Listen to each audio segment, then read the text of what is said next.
రీతు చేసిన over action అనిపించింది అండి. క్లియర్ గా ఓవర్ యాక్షన్ అనిపించింది. అంటే కావాలి వాంటెడ్ గా చేసినట్టు అనిపించింది. రీజన్ ఏంటో నేను క్లియర్ చెప్తా.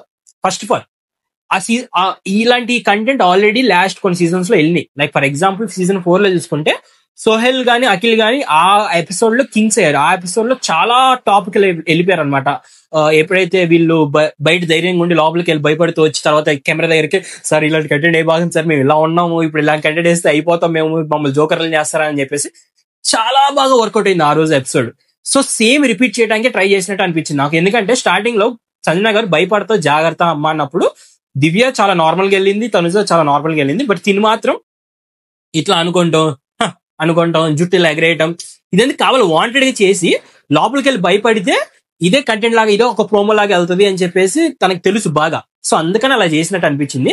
మీరు ఇంకోటి గమనించుకుంటే రీతు లోపలికి వెళ్ళిన తర్వాత మామూలుగా ఏంది జనాలు ఎలా భయపడతారు, లోపలికి వెళ్ళిన తర్వాత ఏమైనా టచ్ అయినప్పుడు కానీ లేకపోతే చీకటిగా ఉంది ఏం చేయాలన్న కన్ఫ్యూజన్ లో కానీ ఇలా ఉంటారు. ఆ అమ్మాయి డైరెక్ట్ గా డోర్ ఇలా కొంచెం తెరంగానే అరిసేసింది గట్టిగా. అక్కడి నుంచి స్టార్ట్ చేసింది అనమాట యాక్టింగ్ అనమాట. సో నాకు చాలా చాలా వాంటెడ్ గా చేసినట్టు అనిపించింది.